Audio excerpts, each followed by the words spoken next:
India rising talent identification के इस कार्यक्रम के शुभ अवसर पर चंडीगढ़ की लोकप्रिय सांसद आदरणीय Shrimati Kiran Kher ji, advisor administrator Shri Rajiv Verma ji, Shri Nitin Kumar Yadav ji, home secretary, हमारे चंडीगढ़ प्रदेश के सम्माननीय अध्यक्ष बीजेपी के Shri Jitendra Malhotra ji, secretary education miss Apurva Garg ji, secretary SAI, joint secretary sports government of India, यहाँ पर उपस्थित सभी चुने हुए प्रतिनिधि, आदर के योग्य मेरे सभी खिलाड़ियों, और हमारे बीच में एक ऐसे खिलाड़ी हैं जिन्होंने नीरज चोपड़ा के साथ साथ स्वयं भी अपना एक नाम जैना जी ने आज देश और दुनिया में बनाया है। आज उभरते हुए हमारे खिलाड़ी, एक बार जोरदार तालियां जैना जी के लिए।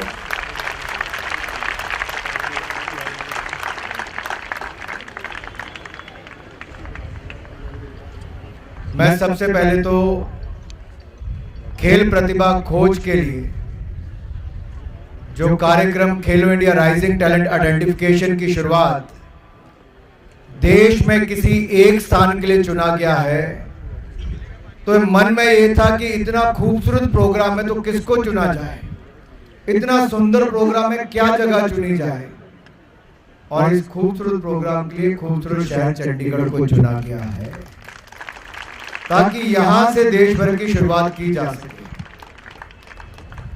आज जब मैंने किरण खेर जी को सुबह देखा, मुझे लगा कोई यंग एथलीट इस प्रोग्राम में शामिल होने आया है।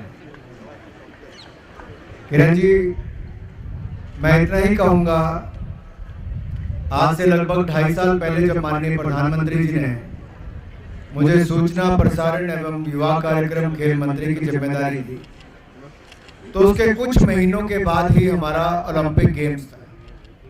कोविड का समय था, खिलाड़ियों को ट्रेनिंग करानी बहुत मुश्किल काम था।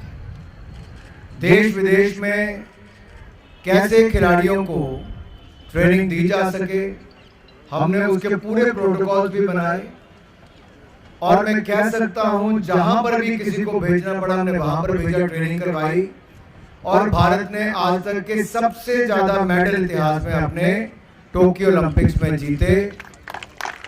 उसके बाद पैरालंपिक्स में जीते, टोक्यो ओलंपिक्स में 7, पैरालंपिक्स में 19, डेफ ओलंपिक्स में 20 मेडल, फिर कॉमनवेल्थ गेम आया तो हमने 61 मेडल जीते।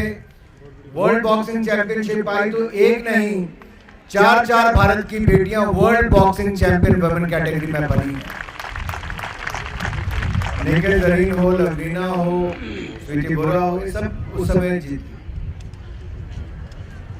बैडमिंटन में हमने कभी थॉमस कप नहीं जीता था। 72 साल में 72 इयर्स में पहली बार भारत ने थॉमस कप जीतने का कीर्तिमान भी स्थापित किया। अभी हाल ही में वुमेन एशियन चैंपियनशिप जो हुई, world cup, women Asia cup हुआ बैडमिंटन का, वो भी हमने आज से पहले कभी जीता नहीं था, भारत ने पहली बार जीता। एक के बाद अनेक, फिर हमारा एशियन गेम्स आए, पिछली बार 64 मेडल्स भारत के थे। मैंने कहा इस बार 100 पार, तो मीडिया के लोगों ने कहा पिछली बार 64 थे, 100 कहां से हो जाएंगे, लेकिन हमने सुविधाएं दी हैं और खिलाड़ियों का मनोबल बढ़ाया है। दुनिया का कोई देश ऐसा नहीं जहां के प्रधानमंत्री अपने देश के खिलाड़ियों का मनोबल बढ़ाने के लिए बड़ी चैंपियनशिप से पहले उनसे व्यक्तिगत रूप से बातचीत करें। दुनिया के 200 से ज्यादा देशों में अगर इकलौते प्रधानमंत्री कोई है जो खिलाड़ियों का मनोबल बढ़ाते, उनका नाम है नरेंद्र मोदी, जो करके दिखाते। कोई मेडल जीतकर नहीं भी आया, उसको भी अपने घर पर प्रधानमंत्री निवास पर सबको बुलाया। मुझे आज भी याद है, ओलंपिक्स के बाद हमारी बैडमिंटन की टीम बहुत उदास थी, हम मेडल नहीं जीत पाए, चेहरे लटकाए हुए थे। कुछ और ऐसे खिलाड़ी थे जिन्होंने अच्छा नहीं किया। प्रधानमंत्री जी ने उनके साथ ज्यादा समय बिताया और कहा क्या हो गया, नहीं कर पाए। 140 करोड़ के देश में भारत का प्रतिनिधित्व करना, रिप्रेजेंट करना, ये अपने आप में बहुत बड़ी उपलब्धि है। अब नहीं तो अगली बार जीतोगे, और अगली बार उसी टीम ने हमें थॉमस कप जिता कर दिखाया। ये देखिए प्रधानमंत्री जी की सोच, कैसे मनोबल बढ़ाया। तभी तो कहते हैं खेलोगे तो खिलोगे। एक समय था जब सोच ये थी, पढ़ोगे लिखोगे तो बनोगे नवाब, खेलोगे कूदोगे तो होगे खराब। और मुझे आज भी याद है, मेरे पिताजी प्रोफेसर थे और मुझे चाहते थे कि मैं आर्मी ऑफिसर बनूं। मेरे दादा परदादा सब फौज में थे और मैं घर से भाग गया क्रिकेट खेलने के लिए। मैं पंजाब की टीम का कैप्टन रहा, अंडर 16 और अंडर 19 का कैप्टन, हम लोग नेशनल चैंपियन रहे। गुरु नानक देव यूनिवर्सिटी में नेशनल चैंपियन रही। पंजाब की मैं राज्य ट्रॉफी टीम का सदस्य था। जब 1992 में एक ही बार पंजाब राज्य ट्रॉफी जीता था, हम उसके सदस्य थे। सारे उस साल 2 साल में हमने सारी चैंपियनशिप जीती। एक तरफ से वो उस बात का गर्व था और पिता को भी ये लगता था कि नहीं, बेटे ने ठीक रास्ता चुना है। लेकिन आज थोड़ी सोच बदली है। आज एक और उसमें जुड़ गया है, खेलोगे पढ़ोगे लिखोगे तो बनोगे नवाब, खेलोगे कूदोगे तो होगे लाजवाब। और आज पूरा देश के लोग चाहते हैं कि उनके बच्चे बड़े से बड़े खिलाड़ी बनाएं। कुछ खिलाड़ियों का नाम किरण जी ने यहाँ पर लिया जिन्होंने इस क्षेत्र का नाम रोशन किया, लेकिन बहुत सारे खिलाड़ी ऐसे जो गलियों में खेलते हैं, गली क्रिकेट खेलते होंगे, गली में वॉलीबॉल खेलते होंगे। ये एक शुरुआत होती है स्कूल, गली, अपने पार्क से खेल की शुरुआत करने की। और खेलों को बढ़ावा देना इसलिए जरूरी है कि आज अगर नशों से युवाओं को मुक्त करना है, शारीरिक मानसिक तौर पर उनको तंदुरुस्त रखना है, तो स्पोर्ट से बड़ा कुछ नहीं हो सकता। और एक बार आपको कोई एक डिसिप्लिन में आदत पड़ जाए कुछ खेलने की, और छोटी उम्र के बच्चों से तो मैं कहना चाहता हूं, आप हर तरह का गेम ट्राई कीजिए। आज मुझे बहुत सारे लोग कहते हैं बैडमिंटन कोर्ट में जाते हो, बैडमिंटन खेलते हो, वॉलीबॉल, बास्केटबॉल, कुछ बोल दो, टेबल टेनिस से लेके सब खेलते रहे आप क्रिकेट, क्योंकि बचपन में सब कुछ ट्राई कर लिया। ये लगता था कि आज ये भी खेल लो, वो भी खेल लो।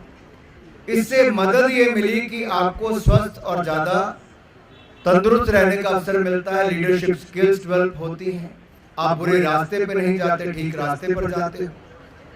लेकिन भारत में मोदी जी ने मेरे जिम्मे 5-6 काम लगाए थे। एक तो था कि हमारी मेडल टैली कैसे बढ़े, हमारा स्पोर्ट्स इंफ्रास्ट्रक्चर कैसे अच्छा हो, हम टेक्नोलॉजी का उपयोग कैसे करें, हम ईज ऑफ डूइंग बिजनेस और ईज ऑफ लिविंग इसमें कैसे लाएं, और फ्यूचर होस्ट हम बड़ी गेम्स का कैसे करें, ओलंपिक जैसी गेम्स का, और टैलेंट आइडेंटिफिकेशन करके हम भविष्य का नर्चर, टैलेंट को नर्चर कैसे करें।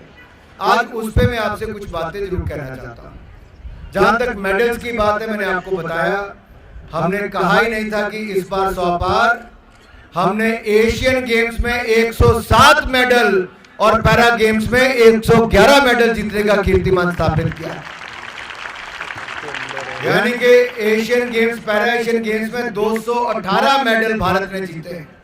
ये आज तक पहले कभी संभव नहीं हुआ था। स्पोर्ट्स इंफ्रास्ट्रक्चर, ये यूपीए के समय उन 10 सालों में 618 करोड़ रुपया खर्च हुआ, लेकिन मोदी जी ने उसे 5 गुना ज्यादा बढ़ाकर 3000 करोड़ रुपए का स्पोर्ट्स इंफ्रास्ट्रक्चर हमने पिछले 10 सालों में खड़ा कर दिया है, तैयार करके समर्पित कर दिया है।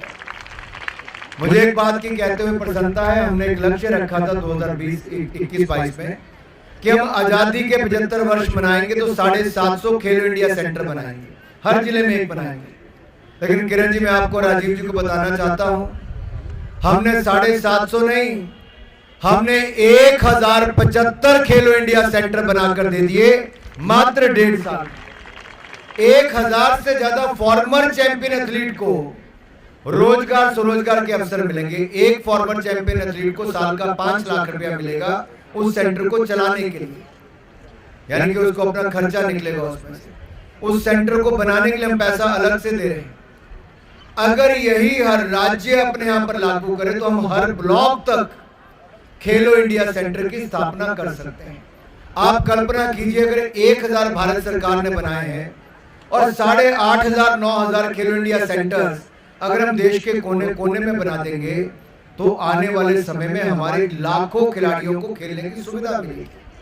और मैं आपको आज बताकर जा रहा हूं इस मंच से, अगले 5 सालों में राज्यों के साथ मिलकर हम इस सपने को भी पूरा करेंगे कि ब्लॉक स्तर पे भी हम खेलो इंडिया की सुविधा को लेकर जाएंगे। यही नहीं, टेक्नोलॉजी का उपयोग कहां पर, हमने जितने खिलाड़ी आते थे मेडल जीतने के बाद, उनको कभी नेशनल स्पोर्ट्स फेडरेशन, कभी जाते थे साई के दफ्तर में, कभी आते थे खेल मंत्रालय में, इनको जाना पड़ता था अपने पैसे लेने के लिए। मैंने पूरा सिस्टम खत्म करवा दिया। अब खिलाड़ी को केवल ऑनलाइन जाकर डालना है कि मैंने इस गेम पे मेडल जीता है और अपना सर्टिफिकेट साथ में लगाना है। आपका पैरेलल ये प्रोसेस चलेगा। अगर एनएसएफ ने नहीं भी कहा, साई ने नहीं भी कहा, तब भी मंत्रालय आपको पैसा दे देगा। इस बार तो हमने जो एशियन गेम्स में आए, हमने उनकी हैंड होल्डिंग करके स्वयं करवा दिया और सीधा उनके खाते में पैसा डाल दिया। अब खिलाड़ी को किसी दफ्तर में नहीं भागना पड़ता, पैसा उसके खाते में आता है। मोदी सरकार ने करके दिया है। हमने टेक्नोलॉजी का उपयोग करके ईज ऑफ डूइंग बिजनेस किया है। इस कार्यक्रम में भी हम टेक्नोलॉजी का उपयोग करने वाले हैं। उस पे मैं आऊंगा जब कीर्ति का पूरी जानकारी आपको दूंगा। आगे जो फ्यूचर होस्ट के लिए मोदी जी ने कहा, तो उसके लिए हमने एक रणनीति तैयार की है। 2030 का यूथ ओलंपिक्स और 2036 का समर ओलंपिक्स, ये सबसे बड़ा आयोजन दुनिया भर में होता है। भारत को पिछले 120 सालों में कभी यह अवसर नहीं मिला। आज हमारा भारत दुनिया की सबसे बड़ी अर्थव्यवस्थाओं में से 5वीं सबसे बड़ी अर्थव्यवस्था पिछले 5 वर्षों में मोदी जी ने बनाकर खड़ा कर दिया। अगले 5 सालों में भारत दुनिया की तीसरी सबसे बड़ी इकोनॉमी बनकर तैयार हो जाएगा।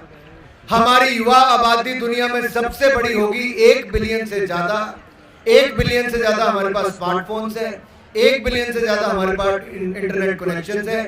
तो हमारा तो सबसे पहला हक बनेगा कि अगर खेलों को बढ़ावा आईओसी को दुनिया में कहीं देना है, तो देश भारत है जहां पर खेल को बढ़ावा मिल सकता है।